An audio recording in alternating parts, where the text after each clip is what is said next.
Welcome to the Nyay Shastra lecture series. This is Shambhavi and we are studying the Bharatiya Sakshi Adhiniyam. This is the third lecture on BSA, so let's get started. Today we will study section 5 and section 6. Section 5. अब इसे हम कैसे बोल सकते हैं? Facts which are occasion,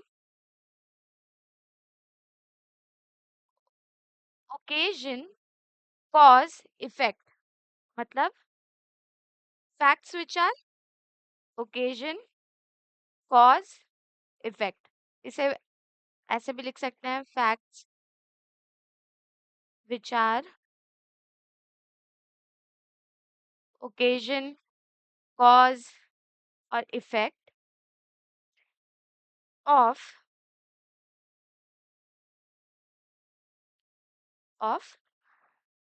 fact and issue और relevant fact. ठीक है, fact and issue section 2G, relevant fact section 2 का सब क्लॉज के. ये जिसमें हो जाए वो हो जाते हैं relevant. अब ये यहाँ पे लिया हुआ है. All these facts, if they are related to fact and issue or relevant fact as per section 2K are relevant. जो भी fact which are occasion, cause or effect हो of fact and issue और relevant fact का वो relevant हो जाते हैं. अब definition यहाँ पे देखते हैं. Effect means the ultimate result or outcome. Cause is the reason for doing an act. Effect क्या हो जाएगा यहाँ पे कि द अल्टीमेट रिजल्ट और आउटकम जो होगा वो हो जाएगा इफेक्ट. कॉज यहाँ पे हो जाएगा the reason for doing an act.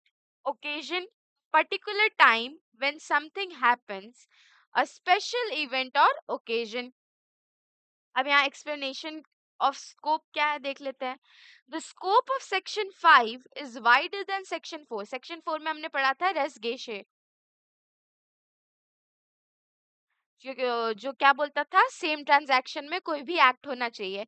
इससे पहले वाले वीडियो में हमने रेसगेशे का अच्छे से एक्सप्लेनेशन किया है, पढ़ा है, आप वो जा करके देख सकते हैं. Section 4 deals with relevant facts forming part of same transaction, जो डॉक्ट्रिन ऑफ रेसगेशे बोलता है.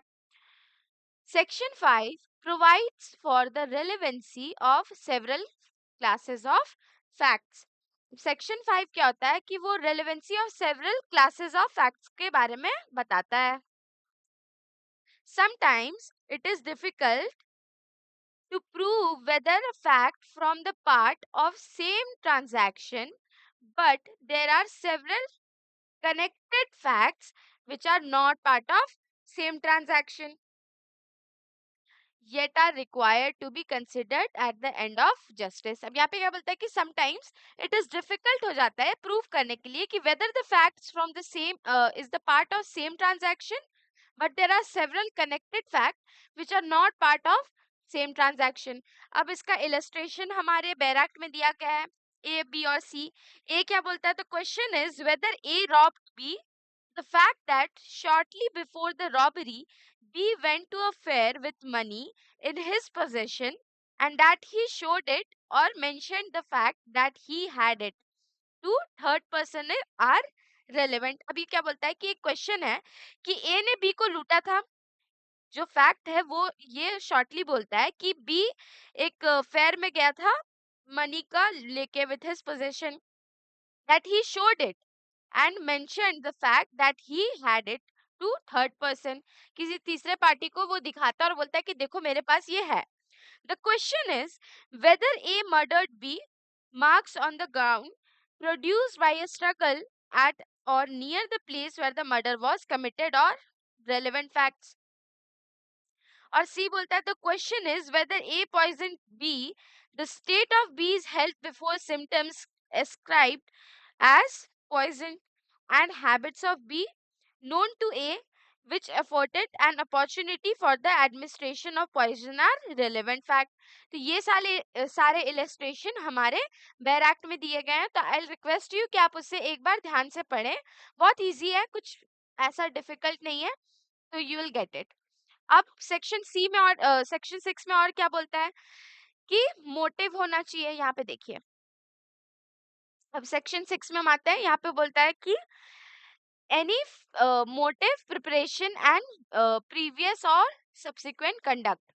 यहाँ पहला बोलता है any fact is relevant which shows or continues a motive और preparation for any fact in issue are relevant fact.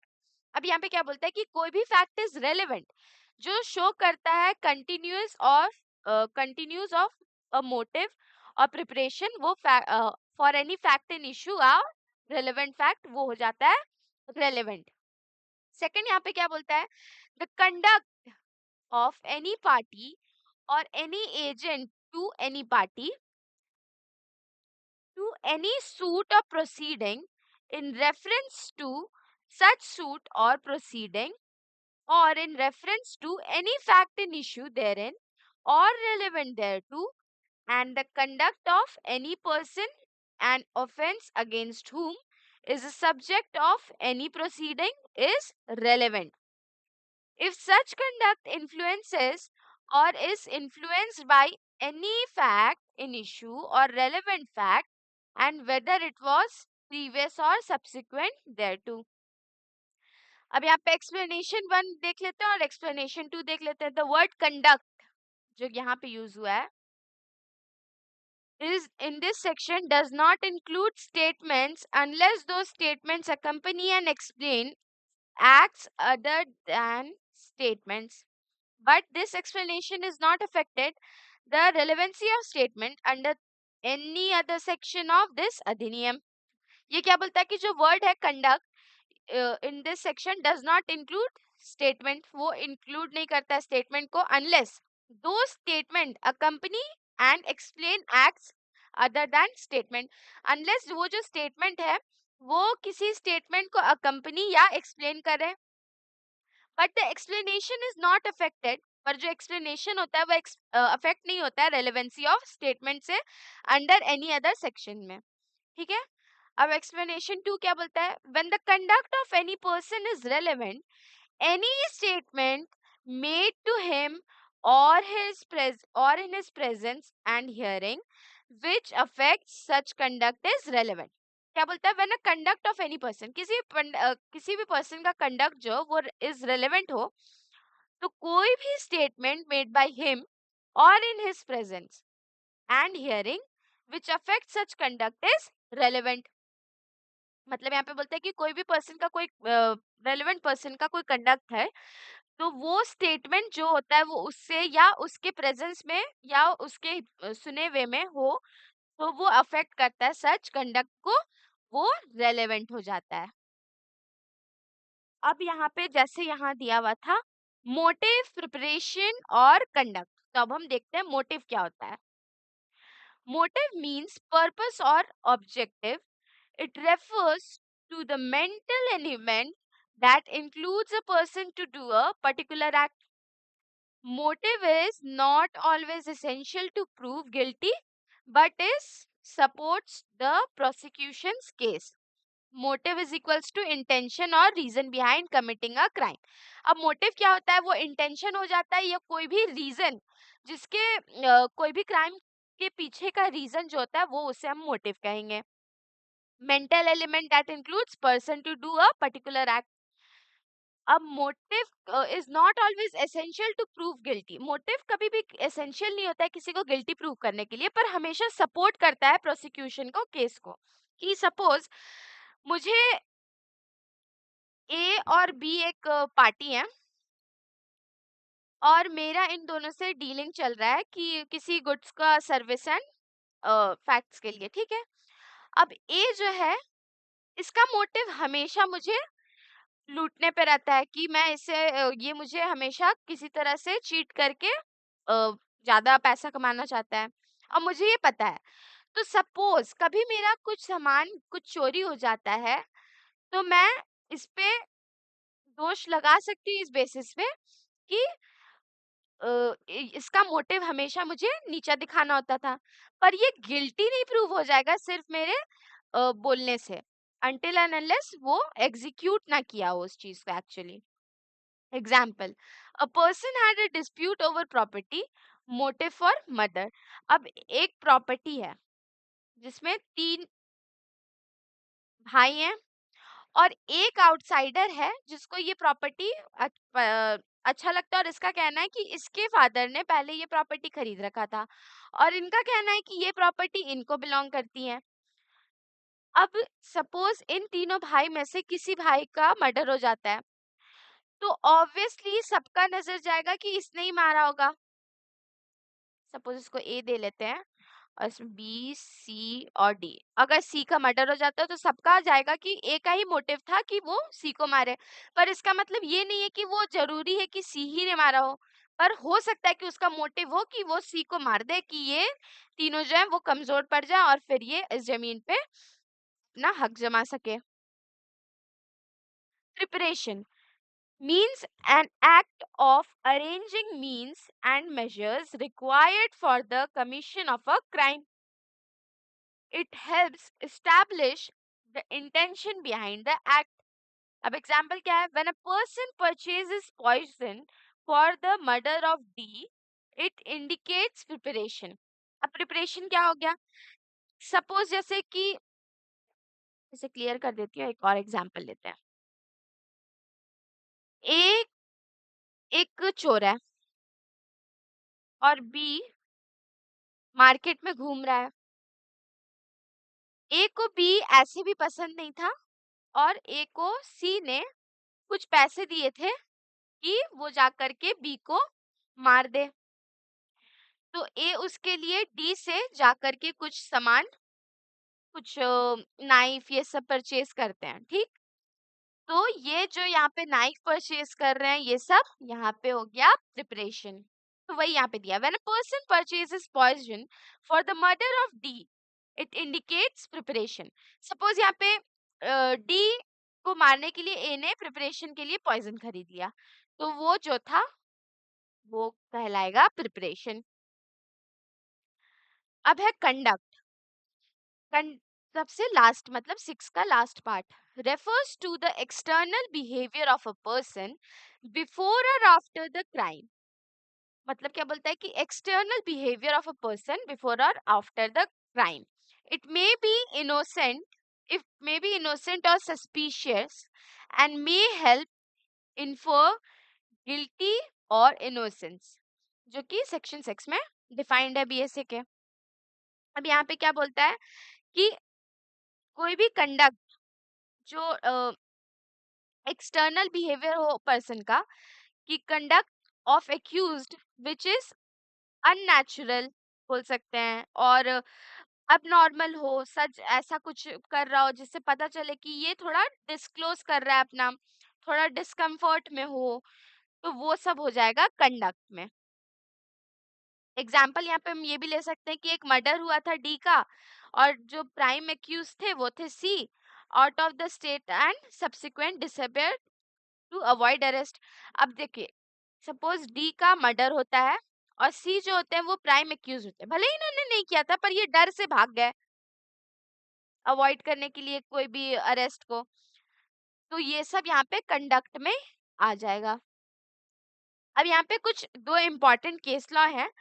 Chunnilal versus state of UP, accused murdered a girl who recited robbery. Conduct and motive played a crucial role in conviction. In this case, the accused who expected inheritance, यहाँ पे क्या होता है कि एक case होता है जैसे ए और बी और एक सी ले लेते हैं। जो सी होता है वो यहाँ पे नेफ्यू होता है और ए चाचा होते हैं और बी चाची, इनका कोई बच्चा नहीं होता है, ठीक। अब ये जो बी होती है ये अनफॉर्चुनेटली मर जाती हैं, तो ए ने सी से शादी किया, अब उनसे इनको एक बच्चा हो जाता है। लेकिन एन जो था वो जब तक इनका शादी नहीं हुआ था इनके प्रॉपर्टी पे इसका पूरा नजर था कि अब इनका तो कोई बच्चा है नहीं तो सारा प्रॉपर्टी मुझे मिलेगा। अब जब सी पैदा होती है तो ए को एन को जो मतलब नेफ्यू होता है उससे बहुत चिढ़ मचने लगता है कि क्यों अब मेरे को प्रॉपर्टी नहीं मिलेगा, तो ये प्रॉपर्टी लेने के चक्कर में अपने चाचा को मर्डर कर देता है और उसे प्रॉपर्टी भी नहीं मिलती है। तो यही यहाँ पे ये केस में हुआ था। तो अगर अब उसे पढ़े तो in the case, the accused who expected inheritance, childless uncle's property, was frustrated when the uncle got married and had a child. The uncle was murdered, and the accused was found struggling to get the property on his name. These facts held to be relevant since they established the motive of part and accused the murder the deceased. यहाँ पे जैसे ही ये बोलता है कि जहाँ पे जैसे ही ए मरते हैं, ये जो नेफ्यू होता है वो किसी तरह से भी वो प्रॉपर्टी को अपने नाम पे कन्वर्ट करने के लिए पूरा पागल हो जाता है कि भाई मेरे नाम पे जल्दी हो जाए, पेपर वर्क करने लगता है, हर चीज करने लगता है। तो ये सब जो हो जाता है वो बताता है कि ये मोटिव था इसका कि जमीन ले, और ये अक्यूज्ड फाउंड हो जाता है उसके बाद। एक और केस है यहाँ, Sunil versus state of Rajasthan, ये 2001 का केस है। यहाँ पे क्या बोलता है, conduct of the accused before and after the incident was held relevant under section 8। पहले जो रेलेवेंट फैक्ट है वो सेक्शन 8 में डिफाइंड था, अब वो पीएसए के सेक्शन 6 में डिफाइंड है। Disappearance of the accused after murder supported the prosecution case. अब इसमें क्या होता है कि ए ने बी का मर्डर कर दिया और ए भाग गया।